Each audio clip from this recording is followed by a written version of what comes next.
Bueno, lo que estaba comentando, que dentro de las formas de controlar hay veces que tenemos que, no podemos manipular la variable analógica en forma continua. Es decir, no podemos fijar una temperatura y que esa temperatura esté del inicio al fin.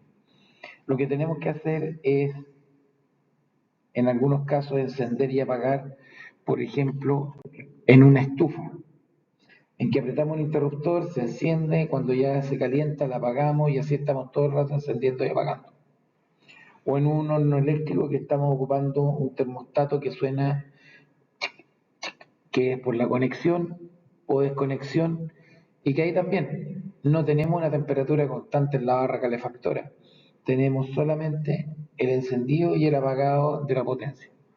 Y ese es el primer control que vamos a estar viendo, el control de dos posiciones, todo o nada, on-off, encendido apagado, 1, 0, como quieran.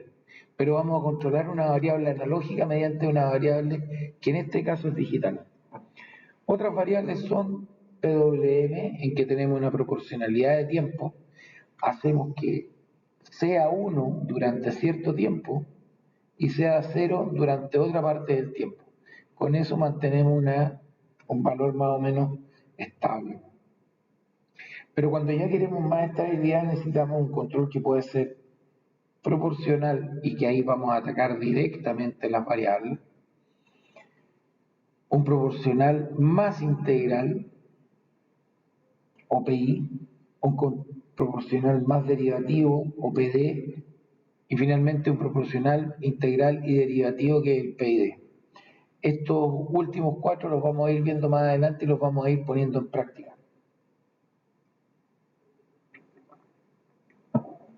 Si yo quiero ver, por ejemplo, la luminosidad promedio de una pieza, de un dormitorio, de una sala, yo puedo regular la intensidad de la luz mediante un dimmer, pero si no tuviera un dimmer, me complica, no puedo bajar la intensidad.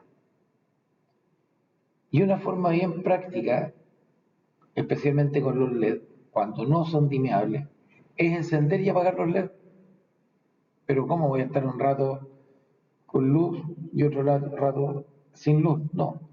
Hacerlo trabajar en una frecuencia tan rápida que no nos damos cuenta que se está encendiendo y apagando, sino que solamente vemos una disminución de la luminosidad.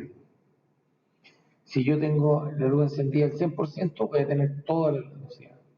Pero si la dejo 90% encendida y 10% apagada, se me va a ir disminuyendo. Eso es parte del control on-off. Así se ocupa de repente. O PWM si es el caso. Y en el control on-off o de dos posiciones, el primer ejemplo que nos salta al tiro es el del horno eléctrico. Lo que explicábamos, ocupamos la resistencia calefactora, la encendemos, cuando llega a cierta temperatura la apagamos y estamos todo eso trabajando con contactores y relés para que se encienda y apague. Es lo más elemental.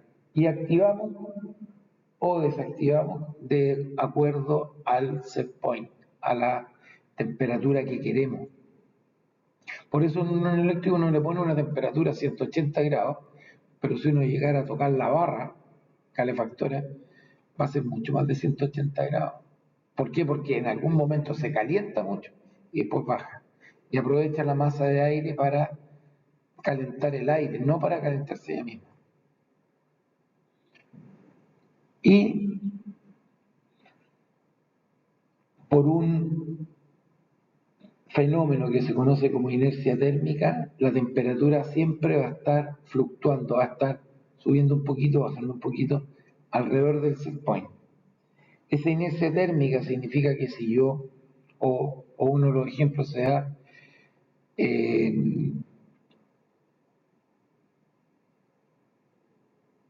cuando me preparo un café, si tomo una cuchara, la meto, revuelvo,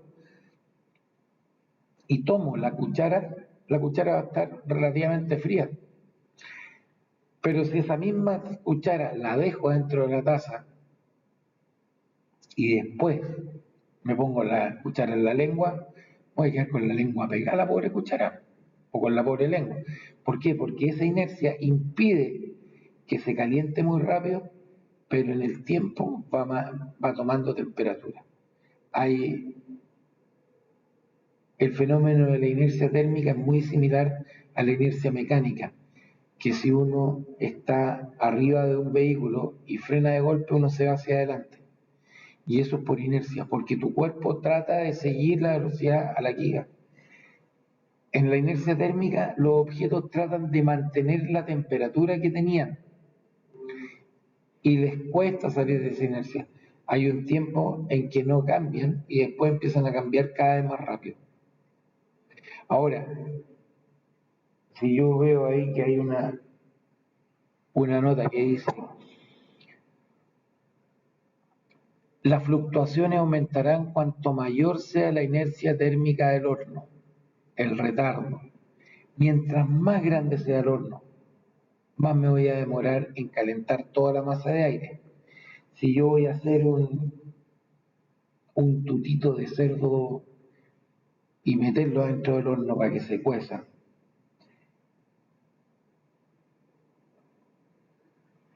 si la masa es muy grande, la masa de carne, o está muy congelada, me va a costar que vaya tomando temperatura. Si la tengo a temperatura ambiente, le va a costar menos. Si la masa es muy chica, en vez de poner un tuto de cerdo, ponemos un tutito. Lo más probable es que nos pasemos de temperatura y se nos queme. Ese es alguno de los problemas que nos arroja esta inercia térmica. Ahora, es útil, pero no es el más adecuado cuando queremos una temperatura que sea constante. ¿Y por qué ocurre eso? Justamente por esas mismas fluctuaciones. Puedo correrme 10 grados para arriba, 10 grados para abajo, y en el caso, por ejemplo, de un elemento calefactor para una impresora 3D. Si yo me paso de la temperatura en 10 grados, voy a dañar las características mecánicas del filamento. En el caso de que quede más baja la temperatura por 10 grados, no se va a derretir y me va a quedar separado. Entonces, ¿qué es lo que tengo que hacer? Buscar otra forma. Por lo tanto, no puedo hacer encendido y apagado en esta para el filamento térmico, para el filamento plástico. En las camas 3D, de las impresoras 3D, las camas calientes, ahí sí puedo jugar con encendido y apagado, porque hay una masa mayor, que es la misma cama de aluminio, que va a tener una inercia térmica mayor y por lo tanto no va a variar tanto de temperatura. Ahora, ¿cómo se hace? Si yo tengo un set point que lo tengo fijo en este nivel, yo lo que hago es encender a través de contactores o cualquier elemento las barras. Por ejemplo, aquí lo mantengo encendido y me empieza a aumentar la temperatura. Cuando ya llego al punto del set point, yo lo corto. Por eso está justo aquí. Pero se va a seguir calentando, aumenta porque hay temperatura residual y se va a seguir calentando un poquito.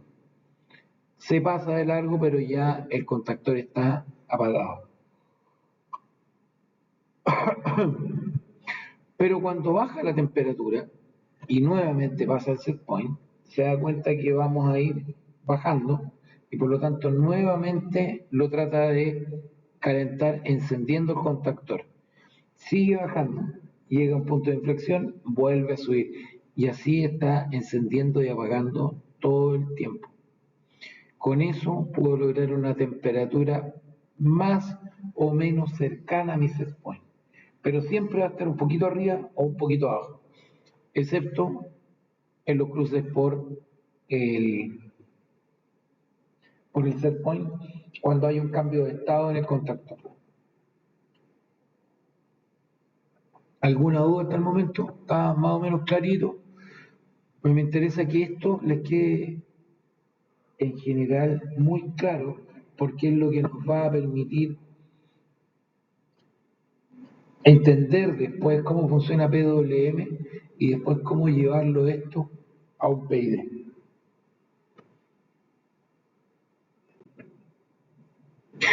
Y ahí podemos encontrar un montón de ejemplos eh, para el control on-off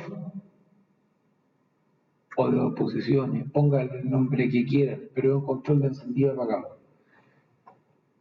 Por ejemplo, a nivel de calderas podemos trabajar con válvulas para permitir eh, intercambio de temperatura, encendiendo o apagando válvulas, abriendo, cerrando válvulas.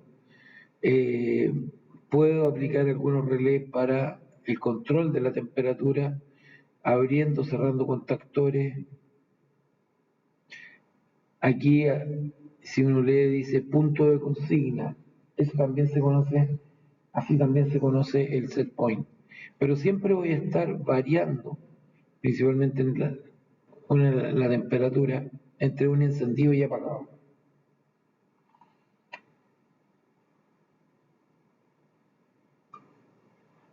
Y uno simpático es el control de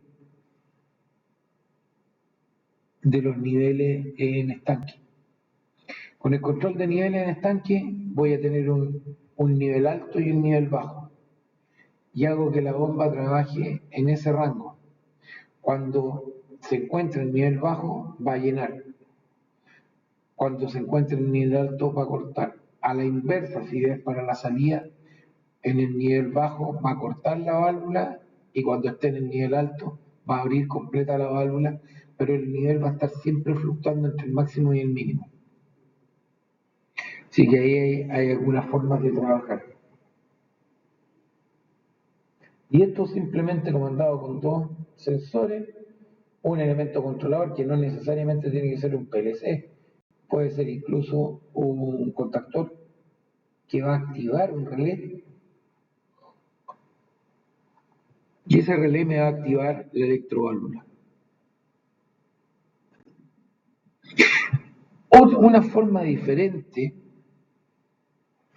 es el control de PWM. El control PWM hoy día está siendo muy usado eh, en la mayoría de los microcontroladores, porque al tener salidas transistorizadas puedo hacerlo trabajar en muy alta frecuencia. Ahí hay un juego y que me gustaría verlo después con un simulador, cómo funciona ese PWM. Se conoce como control flotante. ¿Y qué es lo que hago?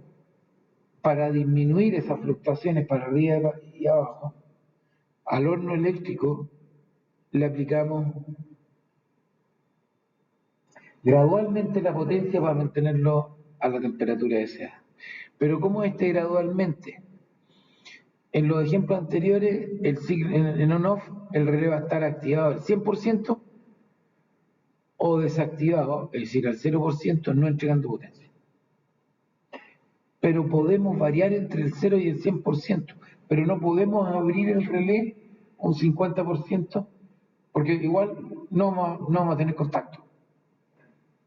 ¿Qué hacemos? En forma proporcional al error, a la diferencia entre el set point y el valor presente, en vez de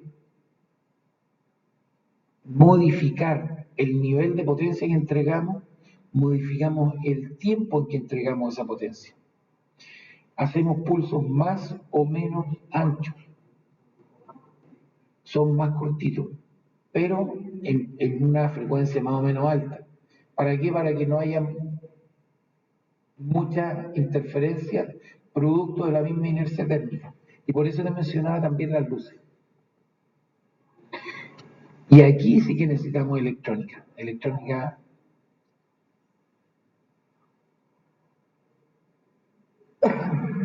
A nivel de salida, el ideal es hacer salida transistorizada porque un relé que funcione 100.000 veces en una hora se va a quemar, se van a quemar los contactores o simplemente va a reventar.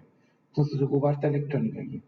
Y lo otro por el lado del microcontrolador. El microcontrolador debe saber manejar PWM. ¿Y qué es lo que hacemos? Modulamos ese de un 0 al 100% mediante el mismo elemento con que haríamos el on-off. Ya te dije, bueno, cambiaríamos el relé, pero vamos a ocupar un relé de estado sólido. Y usamos un tiempo de ciclo. Ese tiempo de ciclo es muy cortito, pero durante ese tiempo de ciclo le vamos a entregar un porcentaje encendido y un porcentaje apagado. Con eso vamos a ir regulando la cantidad de potencia. ¿Qué obtenemos con eso? Que la diferencia entre el máximo y el mínimo alrededor del set point la vamos a reducir, vamos a achatar esto. Si necesitamos que el horno funcione con 1000 watts y necesitamos 500 watts, lo tenemos que hacer funcionar al 50% en el ciclo. ¿Qué podemos hacer? 2 segundos conectados, 2 segundos desconectados. Con eso, después arrancamos otro ciclo, 2 segundos, 2 segundos. El efecto final, el efecto neto, es que la barra calefactora va a recibir el 50%, pero la temperatura no va a variar en ese mismo ritmo. ¿Por qué? Porque por la misma inercia térmica, por la masa del aire, por la masa de lo que estoy cocinando,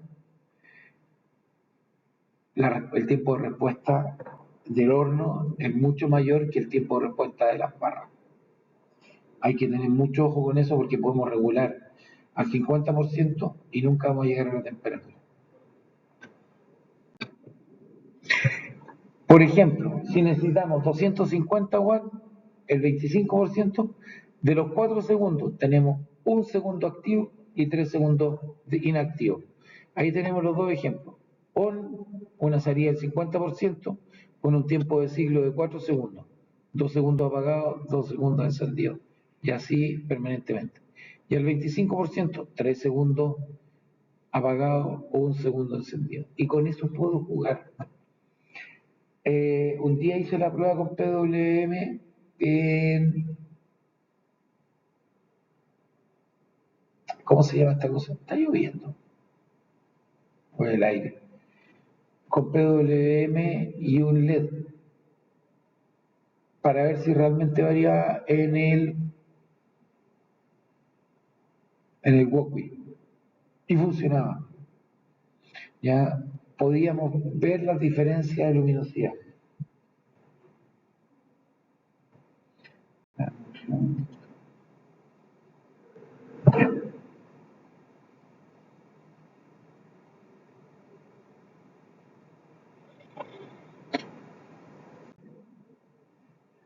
Me voy a quedar hasta ahí. Vamos a dejarlo ahí, porque no quiero avanzar mucho más, porque aquí cuando lleguemos al control proporcional se nos va a empezar a poner pesada la pista.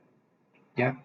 Te quería mostrar un ejemplo que hice con el walkway, con PWM, para que veamos cómo, sí, que se alcanza a notar cómo varía la intensidad de la luz de un LED.